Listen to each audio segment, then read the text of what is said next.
Bienvenue sur France 24 pour cette nouvelle édition du Talk de Paris. Une émission enregistrée exceptionnellement à Istanbul, capitale économique et culturelle de la Turquie, sur les bords du Bosphore, Istanbul, où nous reçoit notre invité, le président de la République turque, Abdullah Gül, président, après avoir été Premier ministre, ministre des Affaires étrangères, un président pro-européen qui a été élu en 2007, il y a presque un an maintenant. Bonjour, Monsieur le Président. Bonjour et bienvenue en Turquie, à Istanbul.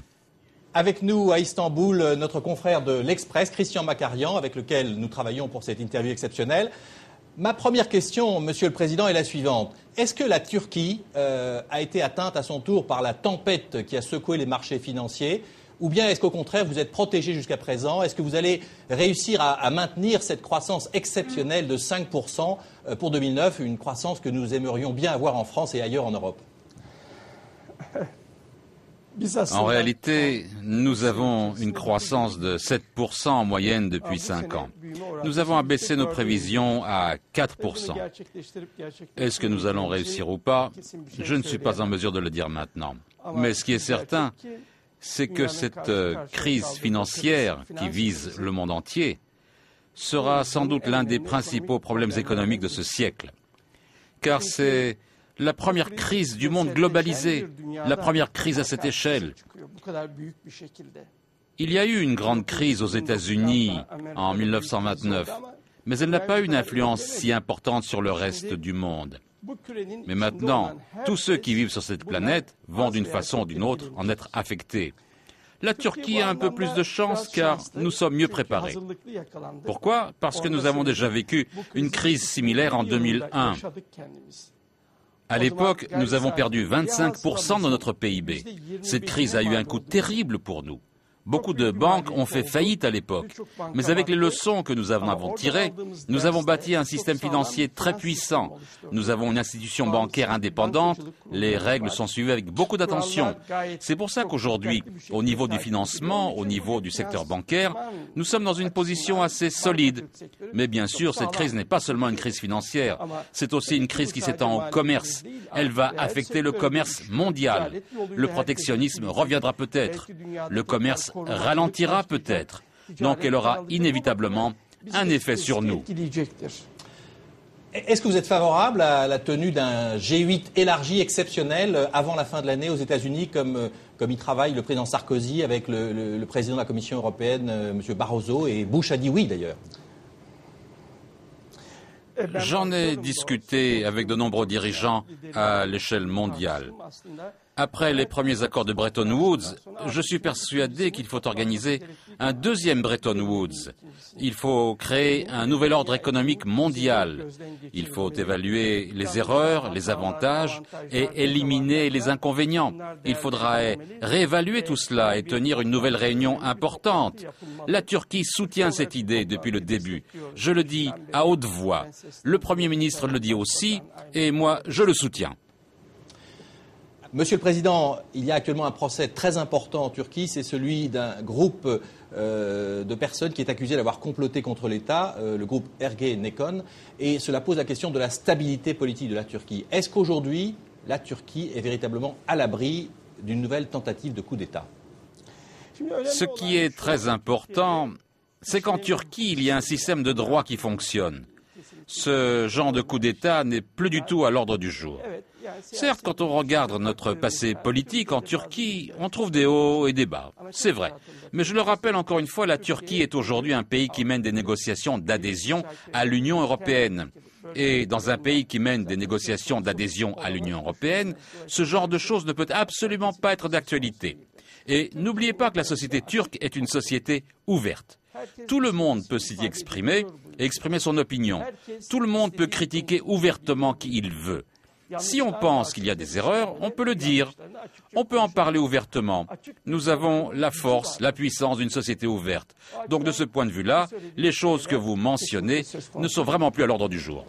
Alors justement, l'Union européenne s'apprête très prochainement à rendre son rapport régulièrement établi qui fait état de l'avancement des réformes et de la modernisation de la Turquie. Ce rapport ne sera pas forcément très positif. il va notamment dénoncer un certain nombre de retards. Est-ce que cette situation vous préoccupe, vous qui êtes pro-européen ?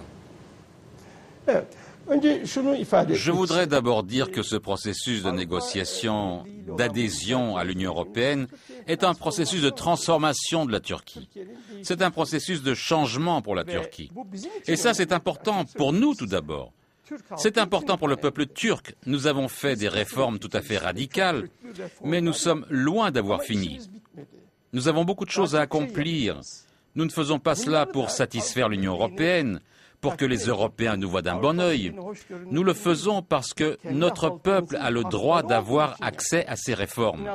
Même si l'Union européenne n'existait pas, nous devrions moderniser la Turquie de nous-mêmes, élargir les libertés de la façon la plus étendue possible pour que le peuple turc puisse en jouir. Le pluralisme, la transparence, l'égalité, ce sont des besoins qui vont dans le sens de l'intérêt de la Turquie et du peuple turc. C'est pour ça que nous y travaillons. Nous avons fait beaucoup de choses et nous avons encore beaucoup de choses à faire. Peut-être qu'il aurait fallu le faire plus rapidement. C'est ce que je pense aussi d'ailleurs. Je suis d'accord qu'il faudra aller plus vite. Mais comme vous le savez, il y a des questions économiques, il y a des questions politiques intérieures qui ralentissent les choses. Je crois que l'année dernière, c'était un peu le cas, pour parler franchement. Mais la Turquie est vraiment déterminée à poursuivre avec force ce processus. Encore une fois, pourquoi ? Parce que ça va dans le sens des intérêts de notre peuple. Et c'est notre conviction. Vous pensez que la Turquie pourrait devenir membre de l'Union européenne d'ici combien de temps ? 10 ans, 15 ans, 20 ans ? Est-ce que vous êtes pressé de rejoindre l'Europe ? Ou est-ce que vous avez un calendrier plutôt allongé, je dirais ? Il faut bien sûr que la durée soit raisonnable. Mais cela ne veut pas dire que nous voulons adhérer demain, ni dans les quelques années à venir. Donc, de ce point de vue-là, nous ne sommes pas pressés. Mais ce qui est certain également, c'est que dès que nous remplirons les critères d'adhésion et dès que la Commission apportera son soutien, il faudra que tous les pays membres de l'Union européenne honorent leurs engagements. Et nous sommes en droit d'attendre cet engagement. Combien de temps, Monsieur le Président ? Une quinzaine d'années, une génération ? À vrai dire, je ne peux pas vous répondre. Il ne faudra pas que ce soit si long que cela, de toute évidence. Ça dépend si la Turquie remplit les conditions ou pas. Je pense qu'une fois que nous aurons achevé ce processus de négociation, et ça peut être dans 5 ans, dans 6 ou 7 ans, je ne sais pas. Ça dépend de nous aussi. Nous aurons une Turquie très différente de celle d'aujourd'hui. Et je suis persuadé qu'à ce moment-là, les pays membres de l'Union européenne comprendront que la Turquie est un atout pour l'Union. C'est pour ça que nous ne sommes pas pressés. Absolument pas. Mais il ne faut pas non plus que l'on tergiverse. Donc nous sommes profondément attachés à ce processus. Alors, il y a un pays qui tient le monde en haleine, ce sont les États-Unis, où on attend donc l'élection présidentielle et la bataille entre Barack Obama, le démocrate, et John McCain, le républicain. Nous avons réalisé un sondage avec l'International Herald Tribune, France 24 et l'Institut de sondage Harris Poll. Je vous propose d'en regarder ensemble les résultats avec ce sujet de Pauline Paccard. L'enquête montre que l'élection américaine passionne la plupart des Européens et l'Obamania n'a pas quitté le vieux continent. Le sénateur de l'Illinois remporte l'adhésion des Européens face à son adversaire républicain. Outre-Atlantique, le démocrate confirme son avance sur John McCain. Parmi les partisans de Barack Obama, la quasi-totalité des sondés disent être séduits avant tout par sa capacité à entraîner une rupture avec la politique actuelle menée aux États-Unis. Les Allemands et les Italiens mettent en avant sa personnalité et sa jeunesse. Aux États-Unis, c'est aussi dans l'espoir d'un changement qu'on plébiscite Obama à plus de 60%. Côté républicain, ce qui séduit les partisans européens de John McCain, c'est avant tout et à la grande majorité son expérience, avec en tête ses soutiens français qui sont 61% à être de cet avis. Une confiance qu'on retrouve outre-Atlantique. 2 de ses partisans américains sur 3 saluent son parcours.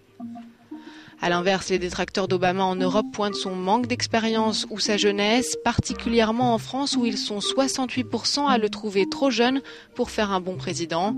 À noter que dans tous les pays sondés en Europe, au moins 14% des personnes interrogées considèrent son appartenance raciale comme un handicap. Aux États-Unis, ils ne sont que 7% à voir sa couleur de peau comme un problème. Ces détracteurs américains critiquent plutôt son programme. Quant à John McCain, ses adversaires européens l'attaquent plus volontiers sur ses propositions politiques. Ils sont plus de 40% à ne pas le trouver convaincant en France, en Allemagne, en Italie ou encore en Espagne. Seule exception, les Britanniques qui focalisent leur méfiance sur la colistière du candidat républicain Sarah Palin. Un avis partagé à plus de 50% par les détracteurs de John McCain aux États-Unis. Quelle est votre réaction face à ce sondage ? Est-ce que vous êtes surpris par ce vote, entre guillemets, par procuration des Européens ? Non, ça ne m'étonne pas, à vrai dire. Ça se voit. Vous conviendrez également que, en tant que président de la République, je ne peux pas prendre parti. C'est le peuple américain qui doit décider. Et quel que soit son choix, nous allons collaborer avec la nouvelle administration américaine pour la paix mondiale, pour la stabilité mondiale, main dans la main. C'est ce que nous devons souhaiter. Mais c'est d'abord le peuple américain qui doit faire son choix. Laissons-le décider. Ensuite, nous travaillerons avec l'élu pour la paix et la prospérité de la planète. Très bien, Monsieur le Président. Je vous propose, comme le veut la tradition de cette émission, le Talk de Paris, de regarder ensemble votre propre parcours avec ce portrait qui a été préparé par l'un des journalistes de France 24, Cédric Moll-Laurençon. Lorsqu'il pose le pied sur le tarmac d'Erevan le 6 septembre dernier, Abdullah Gül ouvre une nouvelle page de l'histoire. C'est la première visite d'un président turc en Arménie depuis l'indépendance du pays. Le chef de l'État vient assister à un match de football sous haute tension entre la Turquie et l'Arménie. Sa présence provoque de vastes manifestations, mais c'est un premier pas vers l'apaisement entre deux pays qui se déchirent sur la question du génocide arménien. 18 mois plus tôt, l'élection d'Abdullah Gül à la tête de l'État semblait pourtant très loin d'être acquise. L'opposition nationaliste et laïque s'était largement mobilisée contre la candidature de cet islamiste modéré, dont la femme et la fille portent le voile. À l'issue d'une bataille acharnée, Abdullah Gül accède finalement à la tête du pays en août 2007. Pour la première fois de l'histoire, un islamiste occupe la présidence de la République laïque de Turquie. Diplômé de l'Université de Londres, économiste en Arabie Saoudite pour la Banque islamique de développement dans les années 80, Abdullah Gül connaît l'Occident aussi bien que le monde arabe. Sa consécration politique intervient en 2002 lorsqu'il devient temporairement Premier ministre après la victoire électorale de l'AKP. Gül avait fondé ce parti islamiste quelques mois plus tôt avec son allié, son mentor, son frère en politique, l'actuel Premier ministre Recep Tayyip Erdoğan. Nommé chef de la diplomatie turque en 2003, il s'impose rapidement sur la scène internationale.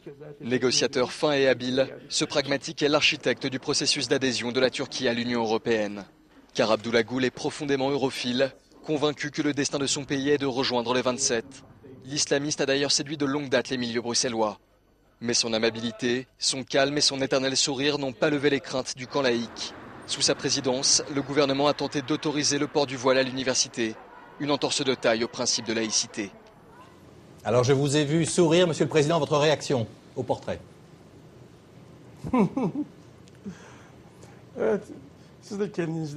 Oui, si vous regardiez votre portrait, vous aussi vous souririez. Vous avez fait un bon résumé en peu de temps. Lors de l'élection présidentielle, le Parlement m'a élu président de la République. Je suis le président de la République qui a reçu le plus grand nombre de voix du Parlement à ce jour. Bien sûr, dans la vidéo que vous avez montrée, il y avait aussi des opposants. Cela est inévitable dans une société pluraliste. C'est aussi le cas dans votre pays. Monsieur Sarkozy n'a pas été élu à l'unanimité. Il y a eu aussi de l'opposition. Il y a eu d'autres candidats. Dans d'autres pays aussi, c'est la démocratie. C'est normal. Mais je le répète, je suis le président qui a eu le plus de voix. Cela fait plus d'1 an que je suis à ce poste et je remplis mon devoir. Est-ce que vous êtes très religieux ? Est-ce que vous effectuez votre prière tous les jours ? Est-ce que vous allez à la mosquée tous les vendredis ?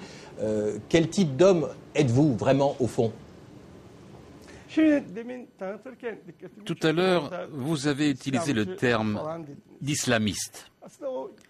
Ce n'est pas une expression tout à fait correcte, à vrai dire, car je suis persuadé qu'il ne faut pas politiser la religion. Quant à moi, j'ai la foi. Et je vais autant que faire se peut, autant que j'aurai la force, faire le nécessaire selon ma foi. Mais ce sont des questions privées, pour moi, pour ma famille. Je ne me mêle pas des croyances et de la façon de s'habiller des autres. Je ne les vois même pas. Quant à mes convictions, à ma propre foi, ça me regarde. Alors, je vous propose d'écouter une question qui nous est arrivée par webcam avec les technologies modernes, une question d'une étudiante à l'Institut Iris que nous allons écouter ensemble. Je suis Laure Feilleux, étudiante en relations internationales à l'Iris à Paris. La Turquie est un des rares pays musulmans à appliquer la laïcité. Cependant, il existe une grande différence entre la laïcité telle qu'elle est appliquée en Turquie et la laïcité en France où elle a été originellement conçue. Quelle en est la cause? La Turquie applique-t-elle une laïcité véritable? Par exemple, alors que le foulard est autorisé en France à l'université, pourquoi est-ce qu'il est interdit en Turquie? Je vous remercie, Monsieur Gül. Çok teşekkür ederim size. Votre réponse? Ces questions se posent aussi en Turquie, qui est une société ouverte. On critique, on en parle. Il y a des points de vue différents, divergents parfois. C'est un sujet qui est très débattu en Turquie aussi. Récemment, la Grande Assemblée nationale de Turquie a voté un amendement constitutionnel à une vaste majorité. La Cour constitutionnelle a estimé que cet amendement était contraire à la laïcité et l'a donc annulé. Ce sont des débats en Turquie, mais bien entendu, nous avons un système de droit et la décision de la Cour suprême doit être appliquée. Un autre jour, tout cela sera à nouveau débattu, il y aura peut-être d'autres conceptions et d'autres approches verront le jour à ce moment-là. Très bien, Monsieur le Président, nous arrivons à la fin de la première partie de cette émission. Je vous propose de marquer une petite pause pour regarder le journal de France 24 et nous nous retrouvons dans quelques minutes. À tout de suite, toujours une émission enregistrée en différé à Istanbul.